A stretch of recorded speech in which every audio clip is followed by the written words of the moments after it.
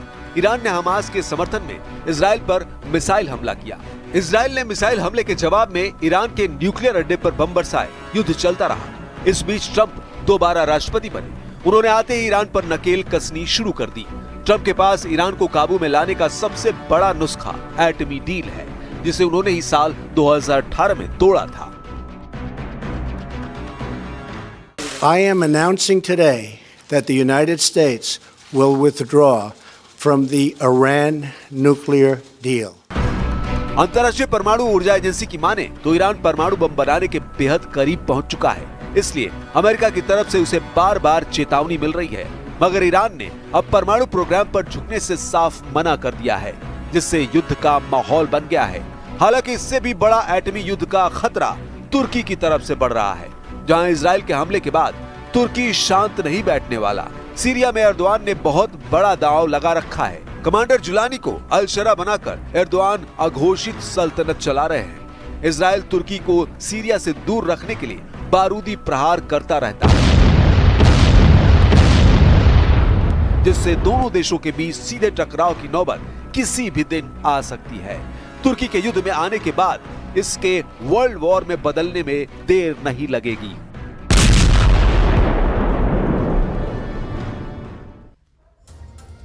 रूस अब यूक्रेन पर पूरी तरह से कब्जा करने के लिए अंधाधुंध हमले कर रहा है। एक के बाद एक कई इलाकों को पूरी तरह से राख में मिलाने पर तुले हैं पुतिन।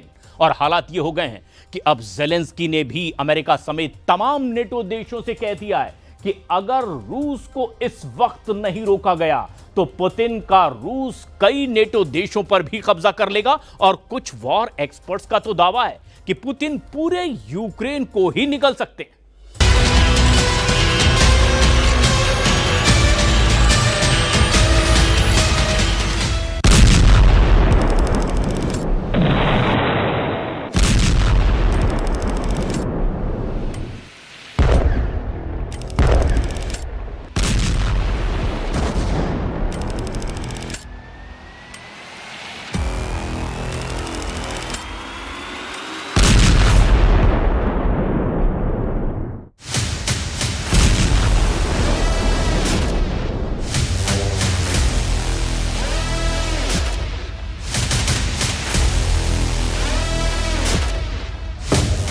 निगल लिए यूक्रेन के 51 शहर, रूस का खूनी तांडव।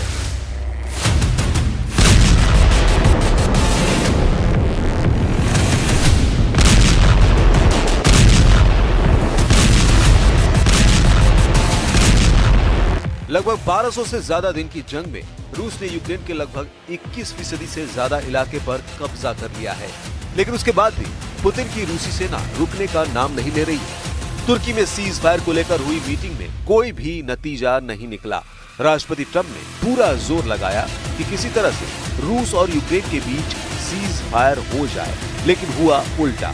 अब पुतिन की रूसी सेना ने यूक्रेन के 51 से ज्यादा शहरों पर चुन चुनकर हमले शुरू कर दिए हैं। पिछले 24 घंटे में पुतिन के सख्त आदेश पर रूसी सेना ने 24 घंटे के अंदर यूक्रेन पर 528 से ज्यादा धमाके किए हैं। दावा किया जा रहा है कि रूस ने बैलिस्टिक मिसाइलों, शाही ड्रोन और क्रूज मिसाइलों से यूक्रेनी शहरों पर कयामती हमले किए हैं। रूस ने हवाई और जमीनी दोनों हमलों को काफी तेज कर दिया है। वॉर एक्सपर्ट्स के मुताबिक सीज फायर वार्ता बेनतीजा निकलने के बाद से यूक्रेन पर रूस ने 40% से ज्यादा हमले अब तक किए हैं। कुछ रिपोर्ट्स में दावा किया गया है कि अब पुतिन आधे यूक्रेन पर नहीं बल्कि पूरे यूक्रेन पर कब्जा करने की कोशिश में लगे हैं। इधर ज़ेलेंस्की को ट्रंप की तरफ से मिला जंगी धोखा पूरे यूक्रेन पर भारी साबित हो रहा है। नहीं रुकेगी जंग, यूक्रेन के 5 प्रांतों पर कब्जा। रूस यूक्रेन युद्ध को 3.5 साल होने जा रहे हैं। अमेरिका के राष्ट्रपति डोनाल्ड ट्रंप भले ही कहते रहे हों कि वो युद्ध रुकवा देंगे, लेकिन पुतिन ने कभी भी ट्रंप को सीरियसली नहीं लिया। पुतिन का मिशन पूरी तरह से यूक्रेन पर फोकस है। यही वजह है कि रूस 1200 दिन से ज्यादा की जंग में यूक्रेन को धुआं-धुआं कर चुका है। पिछले 24 घंटे में जिस तरह से खौफनाक और खूनी हमले रूस ने यूक्रेन पर किए हैं, उसने जेलेंस्की की बोलती बंद कर दी है। यूक्रेन के 51 से ज्यादा शहरों और गांवों पर भीषण हमला किया है। इस हमले में 20 से ज्यादा लोगों की जान चली गई और कई घायल हो गए। यूक्रेनी राष्ट्रपति व्लादिमीर जेलेंस्की ने इस हमले की निंदा करते हुए एक तीखा बयान जारी किया और अंतर्राष्ट्रीय समुदाय से तत्काल कार्रवाई की मांग की। जेलेंस्की ने ट्वीट कर कहा, हमारी आपातकालीन टीमें लगातार जमीन पर काम कर रही है, जहां जरूरत है वहां लोगों को राहत दी जा रही है। जेलेंस्की ने लिखा, रूसी हमले की भयावहता का अंदाजा इसी से लगाया जा सकता है कि रूस ने एक ही रात में लगभग 300 हमलावर ड्रोन से अटैक किए हैं। इसमें अधिकांश ईरान निर्मित शाहिद 136B ड्रोन थे, जिन्होंने यूक्रेनी इलाकों को तबाह किया है। इसके साथ ही रूस ने करीब 70 बैलिस्टिक और क्रूज मिसाइलों से विभिन्न शहरों पर हमला किया। यूक्रेनी वायुसेना के मुताबिक रूस ने 14 इस्कंदर M और KN-23 बैलिस्टिक मिसाइलों से हमले किए हैं। इसके अलावा 250 हमलावर शाहिद ड्रोन से हमले किए गए हैं। यूक्रेनी सेना का दावा है कि उसने यूक्रेन की 6 बैलिस्टिक मिसाइलों और 128 ड्रोन को मार गिराया। रूसी हमलों से यूक्रेन की राजधानी कीव समेत Zhytomyr, Khmelnytskyi, Ternopil, Chernihiv, Sumy, Odesa, Poltava, Dnieper, Mykolaiv, Kharkiv और चरकासी क्षेत्र में भारी नुकसान हुआ है। And you and your team deal with a very stubborn Vladimir Putin. Yeah. Do you look and Zelensky? Yeah. But do you look at this very conflict Zelensky too any differently now? Like, do you look at this and see Putin as the good guy or the bad guy? So, I've known him very well. आबादी नहीं, पूरे Ukraine पर कब्जा। UN के मुताबिक 3.5 साल की जंग में 30 लाख यूक्रेनी अपने ही देश में दूसरे ठिकानों पर जा चुके हैं, जबकि 60 लाख से ज्यादा यूक्रेनी विदेशों में शरण लिए हुए हैं। इधर पुतिन ने अमेरिका और यूक्रेन को साफ कह दिया है कि अगर सीज फायर चाहते हो तो यूक्रेन के कम से कम 5 प्रांत रूस के हवाले कर दो। हम आपको बता दें, रूस ने इन इलाकों पर हमले तेज। पुतिन सीज फायर किस शर्त पर करना चाहते हैं? रूसी सूत्रों के मुताबिक रूस ने यूक्रेन से 5 प्रांत देने को कहा है। रूस जिन 5 जगहों से यूक्रेन की आर्मी को हटाने पर तुला है वे हैं डोनेस्क, खेरसोन, खार्किव, ज़पोरिजिया और लुहांस्क। डोनेस्क एरिया में रशियन बोलने वालों का प्रतिशत ज्यादा है, जो खुद को रूस के करीब मानते हैं। आखिरी सेंसस के मुताबिक डोनेस्क की लगभग 75% जनसंख्या रूसी बोलती है। वे कल्चरली भी रूस से जुड़े हुए हैं। इसके अलावा साल 2014 में क्रीमिया के रूस में विलय के बाद यहाँ के लोग खुलकर मॉस्को के सपोर्ट में आने लगे। यूक्रेनी सेना और रूसी सपोर्टरों के बीच भारी जंग भी हो चुकी है। यूक्रेन का सर्वनाश, पुतिन के सीरियल अटैक शुरू। रूसी मिसाइलों के हमले, रूसी फाइटर जेट के हमले, रूसी ड्रोन के हमले, रूसी टैंक, तोप, रॉकेट से हमले यूक्रेनी सेना पर बेहद भारी पड़े हैं। जब से अमेरिका ने यूक्रेन से दूरी बनाई है, उसके बाद से यूक्रेन का एयर डिफेंस सिस्टम बेहद कमजोर साबित हुआ है। रूसी सेना आसानी से यूक्रेनी सेना को मार रही है। एक मोर्चे पर 300 से 400 सैनिक मारे जा चुके हैं। हालात ये है कि महज 90 दिन में ही 472 मोर्चों पर 22,000 यूक्रेनी सैनिक मारे जा चुके हैं। पिछले 4 दिनों से जो तस्वीरें आ रही हैं, वो बेहद भयानक है। रूसी हमलों से यूक्रेन का खार्किव इलाका आग का गोला बन चुका है। अब आप ये भी जान लीजिए कि पूर्वी यूक्रेन के डोनेस्क में वे कौन से 7 इलाके हैं जहां यूक्रेनी सेना की बुरी तरह से हार हुई है। अमेरिका स्थित institute for the study of war यानी ISW के मुताबिक रूसी सेना महज 48 घंटे के अंदर यूक्रेन के 7 सीमावर्ती इलाकों में जबरदस्त बढ़त बना ली है।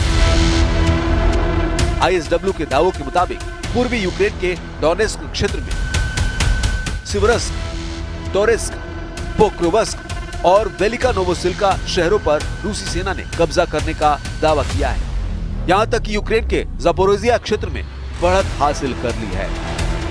इसके अलावा रूस के बेलगरद शहर के उत्तर पश्चिम के मध्य डेमिडोवका, वर्खनोकाम्यांस्के और उत्तर दिशा की तरफ पोक्रोवस्क, वेलिका नोवोसिल्का पर पूरी तरह से कब्जा कर लिया है। रूस लंबे समय से यूक्रेन के लुहांस्क, डोनेस्क, खेरसोन और ज़पोरिजिया इलाकों पर सितंबर 2022 से कब्जा करके बैठा है। जहां कभी रूस को बढ़त मिल जाती है तो कभी यूक्रेनी सेना रूसी सेना को खदेड़ देती है।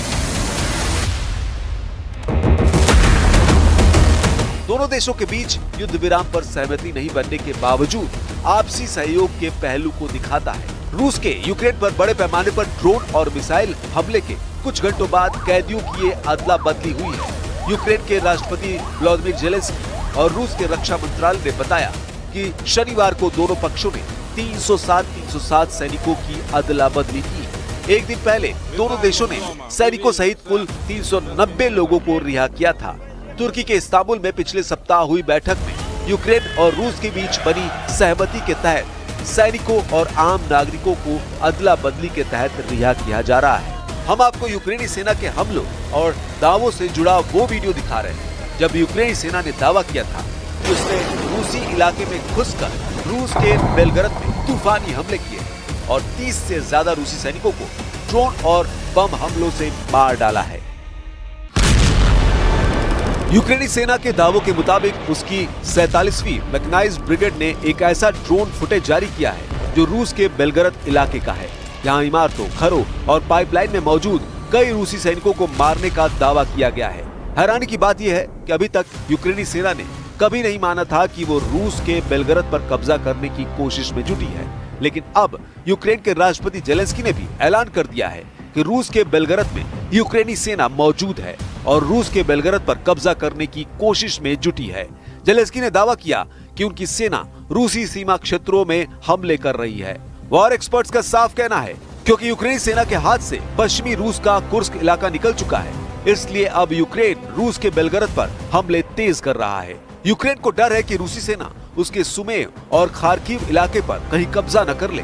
इसको बचाने के लिए यूक्रेन की 225वीं असॉल्ट रेजिमेंट पूरी कोशिश कर रही है, लेकिन वो रूस के हमलों के सामने टिक नहीं पा रही है।